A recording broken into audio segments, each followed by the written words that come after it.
मंगलवार को जनसुनवाई में एक बार फिर फरियादियों का हुजूम उमड़ा। कहते हैं मंगलवार बजरंगबली का दिन होता है, तुम रक्षक काहू को डरना। यही आस लेकर लोग अपनी समस्याएं लेकर प्रशासन के दरवाजे पर खटखटाते हुए नजर आते हैं। इस बार भी जनसुनवाई में खासतौर पर विधवा विकलांग पेंशन के मुद्दे को लेकर लोग पहुंचे थे।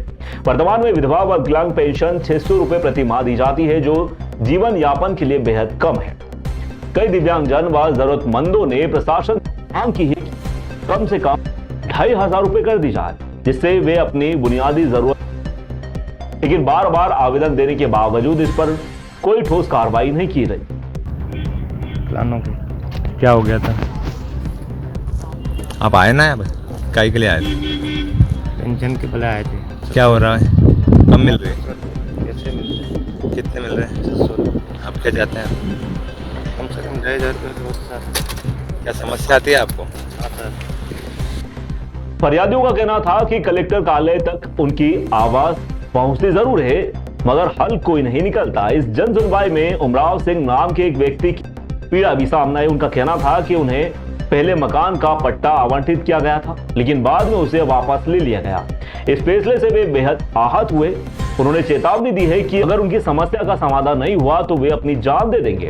उमराव सिंह की भावुक अपील ने वहां मौजूद लोगों को झंझोर कर रख दिया, मगर प्रशासन ने उनकी शिकायत को सिर्फ कागजी कार्रवाई तक ही सीमित रखा। मैं साहब, मेरे घर का पट्टा पंचायत ने दिया, तहसीलदार साहब ने कहा कि ये गलत है।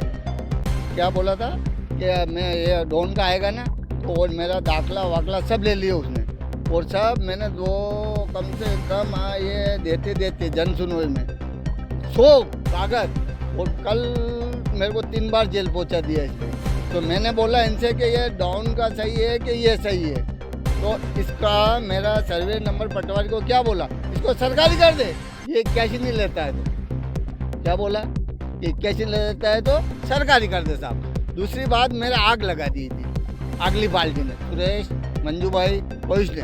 तो मैं तहसीलदार के पास गया तो कि मैं कल पटवारी को भेज रहा हूँ, भोपाल से खबर आई पटवारी के, तो आया नहीं। और तहसीलदार ने क्या छुट्टी पे, वो अगली पार्टी से पैसा लेके मेरे वो आग के चद्दर अभी भी पड़े, जले हुए वहीं पड़े, अभी गए नहीं, यहाँ बैठे हम धरने पे बैठे हैं।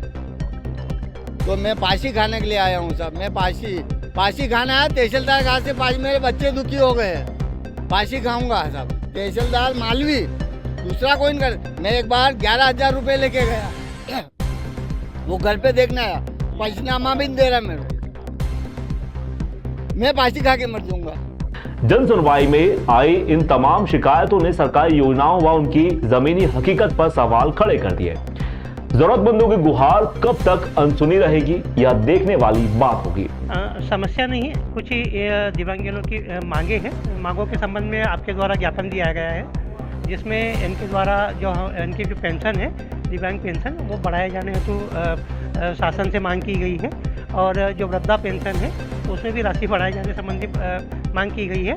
साथ ही प्रधानमंत्री आवास में आरक्षण दिए जाने संबंधी मांग की गई इनके द्वारा, जिसके संबंध में ज्ञापन लिया गया है, जो शासन को प्रेषित किया जाएगा। विकलांगों की, विधवाओं की और वृद्धाओं की, इन लोगों की समस्या है, बहुत सारी समस्याएं। लोग आवेदन देते हैं, कलेक्टर साहब की यहाँ कार्रवाई नहीं होती। विधवाओं की, वृद्धाओं की और विकलांगों की, इन लोगों की पेंशन बढ़ाना चाहिए। इन लोगों को पीएम आवास में प्रथम प्राथमिकता मिले। आवास प्लस जो अभी चल रहा है सर्वे, इन लोगों को सबसे पहले उस सर्वे में इन लोगों को लिया जाए। और जितने भी आवेदन जन सुनवाई में आते हैं, उनके खिलाफ अगर कोई कार्रवाई नहीं करता है तो संबंधित कर्मचारी को सस्पेंड तुरंत करें। और इसी को लेकर के आज धरने पर हम बैठे हैं, और आज मैडम को हम ज्ञापन देंगे, और इसी सिलसिले में हम यहाँ आए। नहीं होती है तो 4 जून को हम पूरे मंदसौर और नीमच जिले के दिव्यांगों को लेकर के 4 लाइन पे बैठ जाएंगे, हाईवे जाम करेंगे। इसकी जवाबदारी प्रशासन की होगी।